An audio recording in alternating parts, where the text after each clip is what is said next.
Aleluia. Podem descer. Obrigado. Obrigado. É um grande prazer estar aqui com vocês nessa noite. Como a gente está se dividindo aqui, essa noite eu vou falar um pouco sobre um aspecto do amor. Amor é um assunto muito amplo. E a gente vai enxergar hoje um pouco uma face. Amém? Antes disso, para quem não me conhece, foi sempre pedido para que a gente se apresente. Meu nome é Flávio Sakai. Eu tenho 44 anos. Eu sei que não parece, amém? Eu sou bem conservado. Essa foto foi mostrada na terça-feira. Essa aqui é a minha família. Adriana, minha esposa, e as minhas filhas Carol e Esther. Nós estamos aqui há 8 anos. E hoje nós apoiamos o grupo de casais aqui na igreja. Amém? Obrigado, Thomas. Aleluia.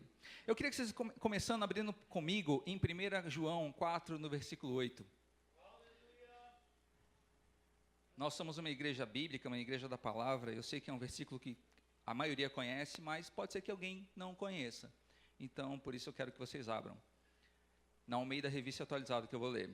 Versículo 8 diz o seguinte: aquele que não ama não conhece a Deus, pois Deus é amor. A primeira certeza que nós precisamos ter, que Deus ele não tem amor, Ele é amor.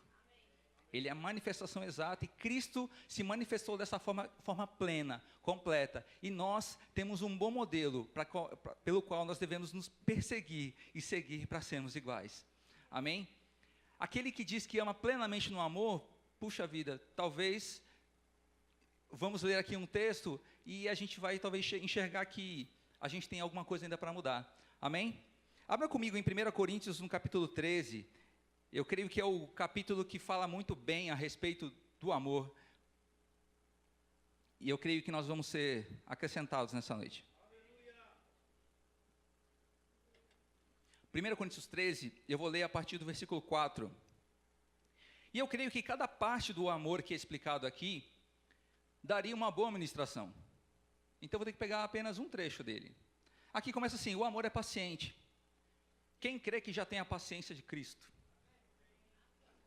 Manifesta.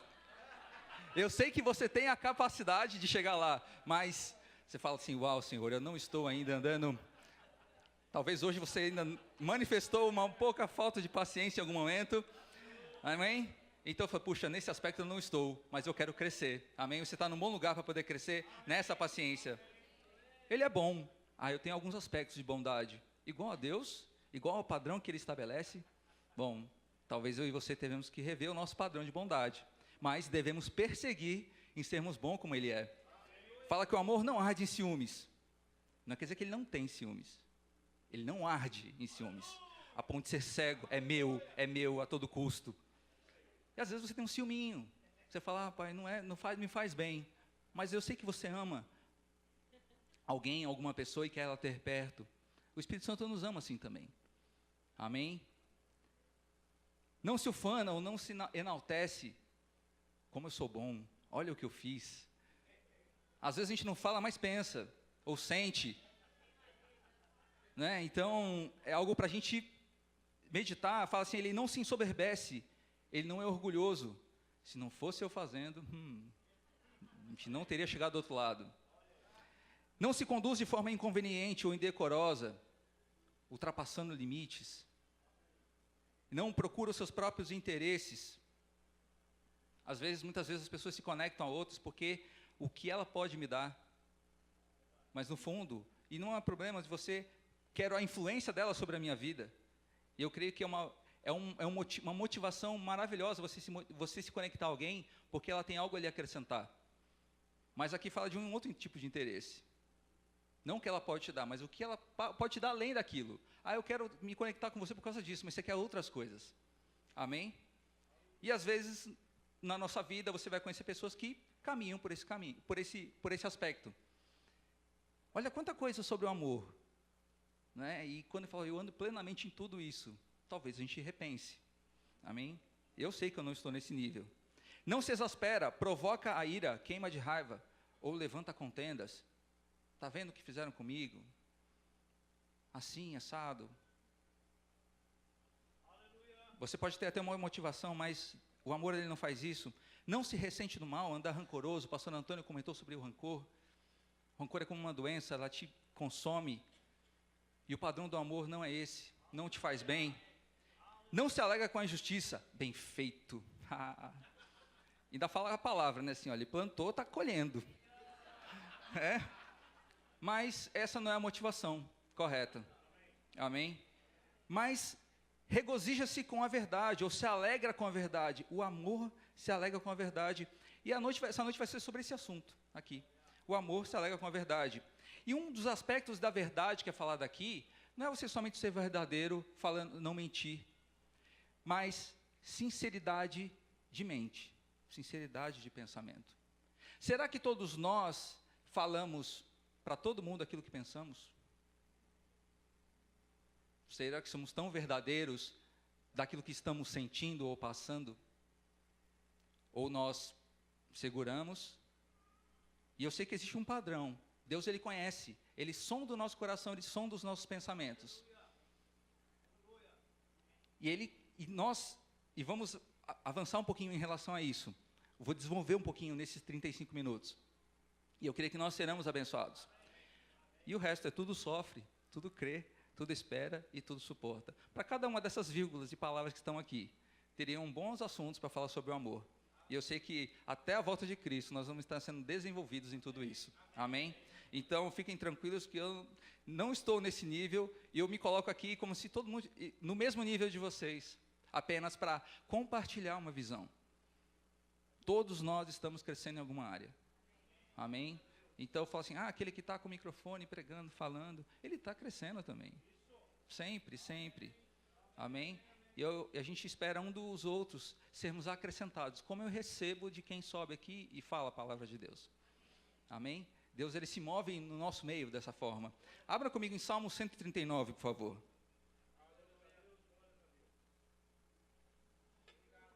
Salmo 139. Versículo 1. Senhor, Tu me sondas e me conheces. Sabes quando me assento e quando me levanto. De longe penetras os meus pensamentos. Esquadrinhas o meu andar e o meu deitar, conhece todos os meus caminhos. Ainda a palavra não me chegou à língua, e Tu, Senhor, já a conhece toda. Tu me cercas por trás e por diante, e sobre mim pões a mão. Sonda-me, ó Deus, e conhece o meu coração. Prova-me e conhece os meus pensamentos. Vê se há em mim algum caminho mau, e guia-me pelo caminho eterno. Amém? Aqui é uma passagem onde Davi ele além de ser um grande músico, um adorador, e a palavra diz que ele era um homem segundo o coração de Deus, mas a capacidade que ele tinha de ser sincero com Deus. Às vezes você não consegue nem ser sincero com pessoas e nem com Deus. Abrir o seu coração e falar das suas fragilidades, aquilo que você está pensando. Eu quero andar nesse nível de alegria, mas eu ainda não estou conseguindo. Por alguma razão. Que você está vencendo. Nós vamos ver aqui na palavra de Deus algumas situações de alguns homens de Deus. Para quebrar um pouco, talvez, uma barreira. Porque todos nós passamos por um nível por situações. E alguma delas, em algum momento, pode nos abater. Mas o fato é, você não precisa ficar lá. Você pode passar, mas não ficar lá. Amém? Não sei se você tem a impressão que, eu não sei quantos novos convertidos aqui, eu me converti em 98, então já tem 20 aninhos, e parece uma impressão, eu estava meditando isso com o Senhor, que muitas vezes parece que aquilo que acontecia lá no começo era tão mais rápido. Você orava e as coisas aconteciam mais rápido. Né? Eu já ouvi algumas pessoas comentarem, falarem sobre isso. Eu perguntei ao Senhor, né, assim, por que às vezes nós temos essa impressão, e quando você pergunta, Ele responde. Né? Talvez você fosse mais sincero nas suas orações. Talvez você fosse mais simples nas suas orações, mais direto. Eu sei que é uma bênção declarar a palavra de Deus, você fala conforme está escrito, mas Ele conhece a sua necessidade do seu coração. E Ele me fez recordar, num dos cultos, eu não sabia quem era o Espírito Santo. Eu mal sabia quem era Jesus. Jesus eu sabia porque eu tinha estudado numa escola que ensinava sobre Jesus, mas a vivência eu não tinha. E naquele culto, a primeira vez que eu ouvi sobre Isaías 53, 4 e 5, que ele levou as suas enfermidades, a primeira surpresa minha foi assim, nossa, eles abrem a Bíblia para ler, eu achava que era um livro antigo. Mas eu vi aquilo, eu falei, uau, e aquilo veio com uma explosão, conhecer sobre aquilo. Ele falou, olha, eu quero que as pessoas enfermas venham para frente, e ali caroços eram curados, pessoas com pernas curtas cresciam, corcundas tinham as suas colunas eretas, demônios eram manifestos e pessoas sendo livres. Eu falava, o que é isso? Eu não conhecia essas realidades. E aí, naquele momento, o pastor falou assim, eu quero orar para aquele que tem algum tipo de enfermidade. E eu pensei, puxa, eu tenho plenitude no meu corpo, mas uma voz eu ouvi falando comigo, mas eu não sabia quem era. Falou assim, pensa nos seus olhos. Na época eu usava óculos. Eu tinha uma enfermidade nos olhos, que estava crescendo o grau a cada dia. E eu, amém, né? E eu assim, na minha sinceridade, o pastor falou assim, agora eu vou orar por vocês concordam? Pensa na oração. Deus, eu não sei o que falar. E muito legal essas coisas que estão acontecendo com essas pessoas. E, puxa, seria muito bom que isso pudesse acontecer comigo também. Só que eu acho que, sei lá, tem que ter muito tempo de convertido, ou tem que aprender um pouco mais, né? Mas eu fico feliz de que o Senhor faz essas coisas. E, de repente, não sei se você já teve uma impressão de estar dormindo e alguém acender a luz do seu quarto. E o que você faz? Você tampa o cobertor no rosto? Foi essa sensação que eu tive. Eu abri os olhos assim, e vi todo mundo com as mãos, eu fiquei procurando onde era aquela luz, e fechei os olhos de novo. Amém. Aí o pastor falou assim, agora faça aquilo que você não podia fazer. E eu, o que eu não podia fazer? Eu enxergo. Aí aquela voz de novo, tira os óculos. E quando eu tirei os óculos, eu estava enxergando o Holland, a marca do teclado lá do púlpito. E eu perguntei, Senhor, o que é isso? E eu ouvi a voz de novo. Eu estou entrando na sua vida para mudar a sua história. Eu não sabia orar, eu não sabia declarar, mas ele desceu no meu nível. A minha sinceridade na minha oração. E ele não mudou.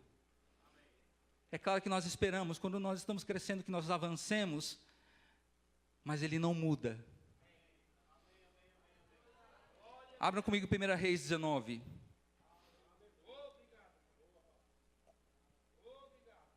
1 Reis 19. Eu vou falar aqui rapidamente sobre a vida de um homem que ele me inspira em muitos aspectos. E eu não tenho dúvida que se você ler um pouco sobre 1 Reis 17, 18, vai falar sobre os feitos que esse homem teve. Esse homem, Deus falou com ele que não iria chover e não choveu. Manda ele para um lugar e foi alimentado por corvo, recebia pão e carne de um bicho. Manda ele para uma cidade, para ir à casa de uma viúva. E na viúva lá só tinha um pouco de azeite e um pouco de farinha. Ele pede para ele comer um pouco de pão para ele, para depois ter para a família dela, e ela faz, e um milagre acontece, o filho dela morre, ele deita sobre o menino, e o menino é ressuscitado. Depois ele vai lá e enfrenta os profetas de Baal. Deus fala que vai voltar a chover, ele pega o menino e fala assim, sobe no monte, desce do monte, sobe no monte, desce no monte, sobe no monte 7 vezes, e tinha uma experiência maravilhosa com Deus. E naquele momento chega assim, olha, está acontecendo isso, chegam para Jezabel e falam assim, olha, vou matar você. E ele foge. E aqui no versículo 3 do 19 diz, temendo. Combinava com um homem que foi tão usado por Deus ter medo? Não, mas o medo faz parte da vida. Temendo, pois Elias levantou-se para salvar a sua vida, e se foi, e chegou a Berseba, que pertence a Judá, e ali deixou o seu moço. Versículo 4, e ele mesmo, porém, se foi ao deserto, caminho de um dia, e veio e se assentou debaixo de um zimbro, e pediu para si a morte, e disse, basta, toma-me agora, ó Senhor, a minha alma, pois não sou melhor do que meus pais. A oração suicida. Ele foi lá porque ele estava cansado emocionalmente. Se ele tivesse orado, pai, desce o fogo naquela mulher, já era, Jezabel. Mas às vezes o cansaço faz com que você não enxergue outras coisas. E talvez você possa passar por essa situação de ser tão usado por Deus, mas em algum momento você se sente frágil por alguma situação. E você quer forças, você crê em tudo isso. Ele não deixou de acreditar em Deus, ele não deixou de ter a unção, mas ele não conseguia ver um caminho. Versículo 5. Deitou-se e dormiu debaixo do zimbro, e eis que um anjo lhe tocou e lhe disse: levanta-te e come. Essa foi a resposta de Deus para ele, para a oração dele. Falou: Deus me mata. Deus falou assim: você não faz parte do meu caráter. Você está cansado. Trouxe lá comida para ele, e ele comeu, e isso aconteceu 2 vezes. Acontece depois que ele come aquilo, isso acontece 2 vezes, depois ele caminha 40 dias. E Deus não manda ele caminhar 40 dias. Mas assim ele foi, e se esconde numa caverna. No versículo 9, diz assim: e ali entrou numa caverna onde passou a noite, e eis que lhe veio uma palavra do Senhor e lhe disse: que fazes aqui, Elias? E respondeu: tenho sido zeloso pelo Senhor, Deus dos exércitos, porque o filho de Israel deixara a tua aliança, derribaram os teus altares e mataram os teus profetas à espada, e eu fiquei só, e procuram tirar minha vida. Olha que resposta eloquente, trabalhada. Deus queria que eu falasse assim: Deus, eu estou com medo, não sei o que fazer. Por tantas vezes eu ouvi, sabia o que fazer, mas dessa vez eu não sei o que fazer. Mas ele foi polido. Eu sou um profeta, eu tenho uma posição, eu preciso responder à altura da minha pergunta. Mas Deus, ele sabe aquilo que está no nosso coração antes de nós falarmos da nossa boca. Então por que não ser sincero com ele? Vamos lá. Elias, ele não foi verdadeiro, mas Deus estava verdadeiramente interessado na vida dele. Eu quero dizer para você que Deus, ele é interessado na sua vida. Ele não se alegra onde você está, mas ele te vê em outro lugar, nesse lugar de alegria. Amém? No versículo 12, diz assim: depois de um terremoto, um fogo, mas o Senhor não estava no fogo. E aqui no versículo 11, há várias manifestações ali do Senhor, e o Senhor não estava em nenhuma delas. E depois de um fogo, um cício tranquilo e suave. Eu não sei na sua versão que está aí, mas um cício é uma voz. Várias coisas se manifestaram e o Senhor não estava lá. E de repente ele fala assim para ele. Ouvindo Elias, versículo 13, envolveu o rosto em seu manto, ele sai, ele tampa o seu rosto. Pôs-se à entrada da caverna, e lhe veio uma voz e lhe disse: que fazes aí, Elias? Pensa que Deus, naquele momento, sabendo de todas as coisas, e aqui eu quero trazer um equilíbrio. Deus sabia onde ele estava, o que ele estava passando, mas não se alegrava com aquilo, mas desceu no nível dele. O que você está fazendo aí, Elias? E uma vez eu perguntei, isso já aconteceu alguns anos atrás, eu falei: pai, você sonda o nosso coração, você nos conhece, sabe, quando eu me assento, quando eu me levanto, por que você pergunta para Elias: o que você faz aí? Você já sabe a resposta. Quando você pergunta, você tem uma resposta. E a resposta foi assim, ele me trouxe à memória um momento, a Esther na sala, brincando de comidinha, quem tem menina, ou já teve sobrinha menina, gosta de brincar de cozinha, de panelinha, ali, fazendo a comidinha, e ela ali, eu vou esquentar, tal, e ele me perguntou assim: quando você vê a Esther brincando na sala, com aquilo, você sabe o que ela está fazendo? Eu sei. E por que você pergunta assim: o que você está fazendo, Esther?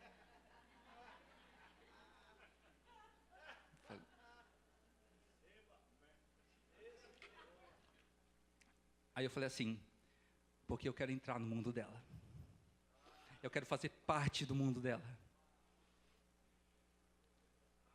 A mesma forma, ele estava lá, mas eu precisava estabelecer um nível de relacionamento. Não adiantava falar para ele tudo aquilo que ele tinha feito, quanto eu tinha usado a vida dele, quanto ele não adiantava. Mas eu precisava tirar ele daquele lugar. E na primeira vez que ele fala com ele está dentro da caverna. Na segunda, se você olhar, ele já se levanta. Deus, ele quer se relacionar conosco. Sozinho você é fraco.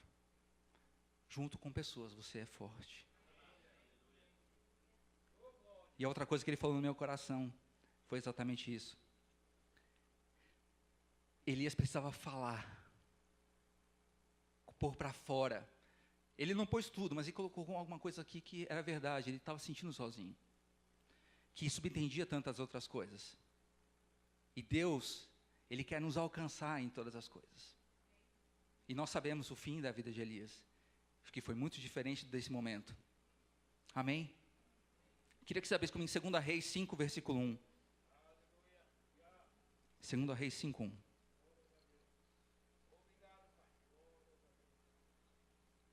Aqui a gente vai falar um pouquinho sobre a história de Naamã, aquele que teve uma lepra.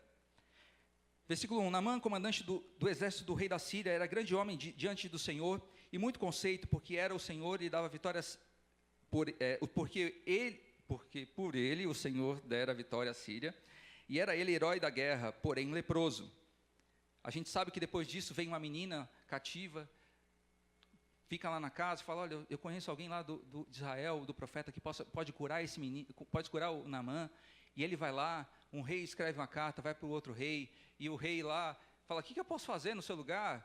E rasgou as vestes, e ele ficou, e agora? E o profeta Eliseu ficou sabendo daquilo, manda ele vir para cá, amém? Não dá para entrar muito em detalhe. Eu creio que no versículo 11 com vocês. Aliás, antes disso, e aí Naamã nem fala diretamente com Eliseu, certo? Eliseu manda ali uma outra pessoa representá-lo, mandando ele para o quê? Para o rio, para o Jordão, para tomar banho 7 vezes, amém? E Naamã, porém, no versículo 11, muito se indignou e se foi dizendo, falando, esbravejando, murmurando, resmungando, pôs para fora. Pensava eu que ele iria ter comigo, pois se ia de pé, invocaria o nome do Senhor, seu Deus, moveria a mão sobre o lugar de lepra e restauraria o leproso. Não são, porventura, Abana e Farfar, rios de Damasco, melhores do que todas as águas de Israel? Não poderia eu lavar-me neles e ficar limpo? E voltou-se e foi com indignação. Então se chegaram a ele os seus oficiais e disseram, olha que coisa interessante, ele abre o seu coração, ele estava sendo sincero, ele não tinha fé ali para entender muitas coisas.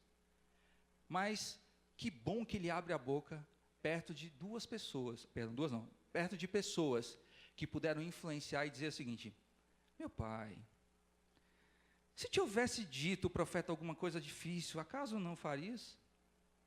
Quanto mais que apenas te disse, lava-te e ficarás limpo. E então desceu e mergulhou no Jordão 7 vezes, consoante a palavra do homem de Deus, e a sua carne se tornou como a carne de uma criança e ficou limpo. Às vezes nós passamos por frustrações, ou não recebemos aquilo que esperamos, e se ele tivesse ficado, vamos embora. O que eles falaram? Não interessa, não acredito nisso, vamos embora. Teria morrido leproso.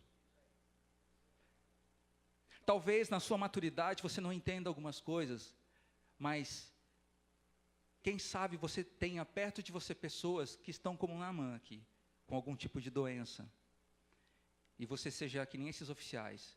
Meu querido, deixa eu te dar um outro ponto de vista sobre esse assunto. Vamos conversar. E aquilo fez ele o quê? Meditar. E falar, Mas muitas vezes nós ficamos calados. Com preocupação assim, o que o outro vai achar da minha opinião? Graças a Deus, esses dois foram corajosos e falaram com ele. E deram a sua opinião, e a vida desse homem foi transformada. O caso onde ele abriu o coração e recebeu um milagre. Talvez o que você está passando, você precisa abrir o seu coração com alguém, para ser transformado, para a cura chegar verdadeiramente. Amém? Abra comigo em Mateus 26, 36. Alguns podem pensar, fragilidade ou pensamentos assim, é falta de oração, é falta de comunhão com Deus, é falta de jejuar, é isso, aquilo. Eu até concordo que quando você não faz nada dessas coisas, você precisa começar a dar os seus primeiros passos, buscar a Deus, ler a palavra de Deus, mas nem sempre você pode ter uma situação que você vai saber lidar. Pode acontecer. E aqui eu vou usar o exemplo de ninguém menor que Jesus. Nada mais, nada menos que Jesus. E ele me inspira e me ensina muita coisa aqui. Mateus 26, 36 diz o seguinte: em seguida foi Jesus com eles a um lugar chamado Getsêmani, e disse a seus discípulos: assentai-vos aqui, enquanto eu vou ali orar. E levando consigo a Pedro e aos 2 filhos de Zebedeu, começou a entristecer-se e angustiar-se. Não, mas eu tenho uma posição, eu sou formado no Rema, eu tenho uma escola de ministros, ninguém pode me ver triste ou angustiado por alguma coisa, não combina comigo. Jesus era Jesus e não ficou triste, ou ficou envergonhado de ficar triste ou angustiado na frente de 3 irmãos que ele selecionou para compartilhar aquele momento com ele. Não estou dizendo que você vai fazer isso à vera, na rua, em qualquer lugar. Mas é preciso, muitas vezes, você assim, puxa, eu preciso desabafar, preciso falar. Pode ser que nada aconteça naquele momento, mas por para fora é necessário. E ele, então, 38, então ele lhes disse: a minha alma está profundamente triste até a morte, ficai aqui e vigiai comigo. Imagina um líder seu hoje falar assim, meu Deus, se ele está passando por isso, eu vou ficar aqui. Fica, querido, ele é humano, ele é um ser humano, sujeito às mesmas coisas. Jesus poderia ter omitido essa parte e ido lá para o Getsêmani, porque ele sabe que os 3 dormiram depois. 3 vezes dormiu e 3 vezes ele voltou. Poxa, vocês não podem nem ficar aqui um pouquinho comigo? Vigiar um pouco comigo? Porque um dia vocês podem também passar por esse tipo de tentação. Jesus em muito momento nos ensinou. Ele passou a maior parte da palavra de Deus, da palavra da sua vida ensinando. E para mim aqui, ele também me ensina. Que pode ter algum momento em que eu preciso selecionar pessoas para abrir meu coração. Pode ser que a resposta não venha de uma forma imediata. Mas você está dizendo assim, olha, eu também sou um ser humano. Eu sei que esse lugar não é o melhor lugar que eu tenho para Deus, mas eu não vou ficar aqui. Eu vou ouvir alguém, eu vou me fortalecer com alguém. Eu creio na unção que está sobre a vida de tal pessoa, ela vai orar comigo, ela vai me levantar. Tirar a vergonha. Ser verdadeiro, ser transparente. Transparente. Jesus não ficou aqui triste porque estava sendo... Nossa, Jesus está assim. Ninguém passou o que ele foi passar. Ele foi muito forte em muitas situações, porque ele tinha estrutura, por oração, por jejum. Amém? Isso te fortalece e você vai crescendo ao longo do tempo. Porém, pode ser, nós estamos numa igreja em que não existe uma uniformidade. Então, o meu nível para falar com algumas pessoas precisa ser um, e com outros tem que ser outro. Porque se Deus desce no nível daquele para levantar, eu não posso agir do mesmo padrão. Eu vou dizer, a palavra cura, a palavra liberta, a palavra transforma. E Deus, Ele te ama. E não quer te ver nesse lugar, mas quer que você saia desse lugar. Amém? Aleluia. Abra comigo em 2 Coríntios 12.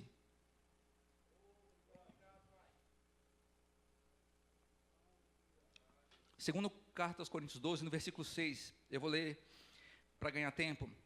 Se quisesse me orgulhar, Paulo dizendo, não seria insensato de fazê-lo, pois estaria dizendo a verdade. Mas não farei, pois não quero que ninguém me dê crédito, além do que eu possa ver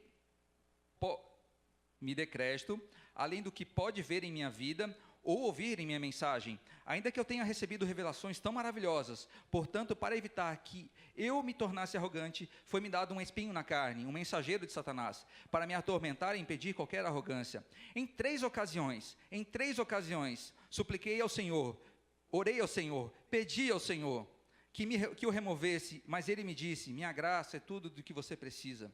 Meu poder opera melhor na fraqueza.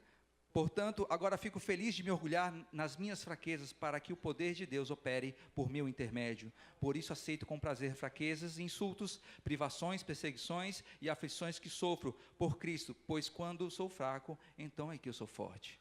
Amém? Paulo também foi um homem maravilhoso, mas teve seus momentos em que ele orou sinceramente a Deus. Senhor, se puder, tire isso de mim, assim como Jesus orou.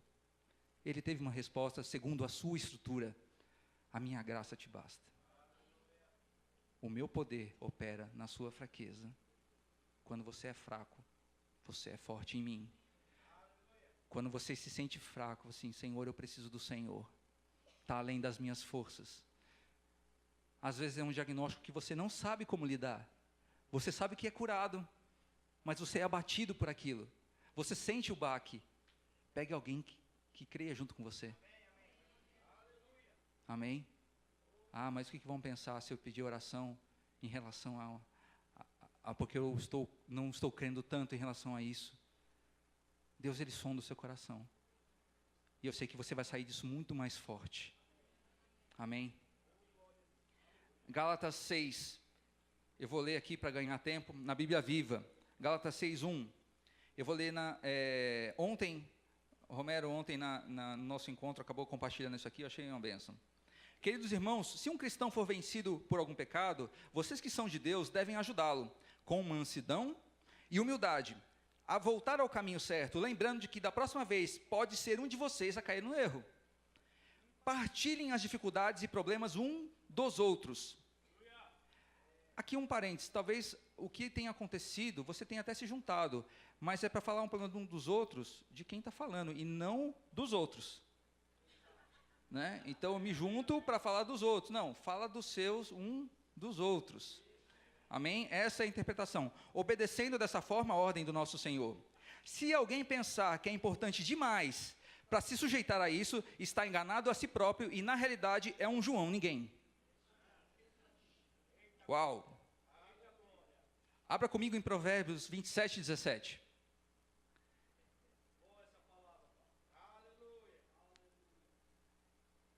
Não sinta que você nunca vai precisar de alguém.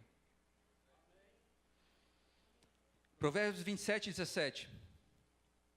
Esse aqui eu li no Face do Tom ontem. Só que eu peguei numa outra versão. Hein? Como lâminas de ferro ficam mais afiadas quando são esfregadas uma contra a outra, dois amigos que discutem seus problemas com sinceridade acabam mais amigos e mais maduros do que antes. Uau! Quando eu decido encontrar alguém que pode me acrescentar, que não vai me julgar, eu posso abrir meu coração. Além dele falar, puxa, rapaz, você confia mesmo para abrir seu coração dessa forma, você se torna mais amigo. E vocês vão sair de lá mais maduros, porque ele vai ver, rapaz, funcionou na sua vida. E talvez um dia a ordem se inverta. E você tenha que abrir e ele vai abrir seu coração da próxima vez, daquela vez que você fez. Agora eu preciso dar um som que está sobre a sua vida. Com quem você vai se conectar? Com quem que você vai buscar aconselhamento e ajuda? E vou terminar aqui com João 4:23. Vou ler na versão A Mensagem. O que conta para Deus é quem você é e como vive. Seu culto deve envolver o seu espírito na busca da verdade. Este é o tipo de gente que o Pai está procurando, aquele que é simples e honesto na presença dele. Em seu culto, Deus é espírito e quem o adora deve fazê-lo de maneira genuína. Algo que venha do espírito, do mais íntimo do ser. A gente conhece a versão que Deus está à procura dos verdadeiros adoradores, que o adoram em espírito e em verdade.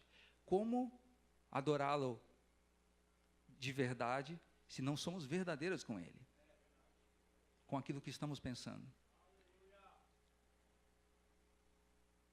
Eu quero andar em alegria, eu quero chegar nesse nível, eu quero manifestar isso. E eu sei que você vai. Eu sei que eu vou. Amém? E quando você faz isso, Ele está buscando que você o adore de uma forma simples e honesta. Verdadeira. Sincera. Diante dEle.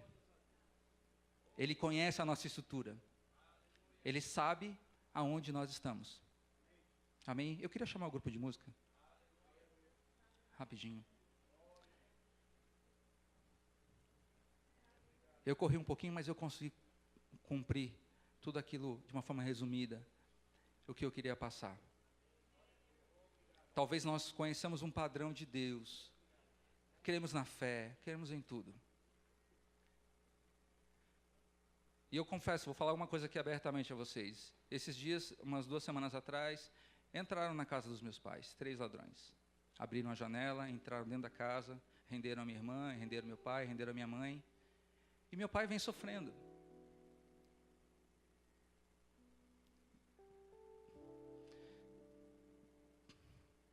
E eu sinto junto.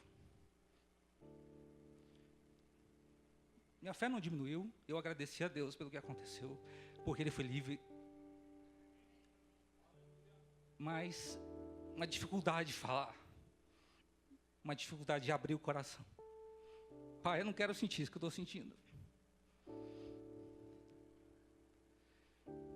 Eu sei que a Tua vida está em mim.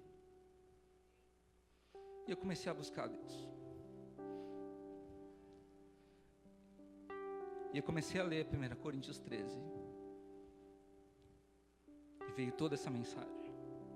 Seja sincero com o seu coração. Você nunca passou isso na sua vida. Eu não sei o que é perder um pai ou uma mãe. Não sei como eu vou me comportar. Eu sei para onde eles vão. Isso não me faz menor. Me sentir assim não me faz menos ungido, sem a presença do Senhor, me faz humano. E Deus foi me lembrando cada passagem. Filho, aconteceu com ele, e eu estava lá. Aconteceu com Jesus, eu estava lá. Aconteceu com Paulo, eu estava lá. E por que você acha que eu não estou com você? Você está aí, mas você não vai ficar aí. Diabo tocou na família errada. Porque aonde eu sou fraco, Ele me faz forte. Eu estou aqui porque Ele me fortalece.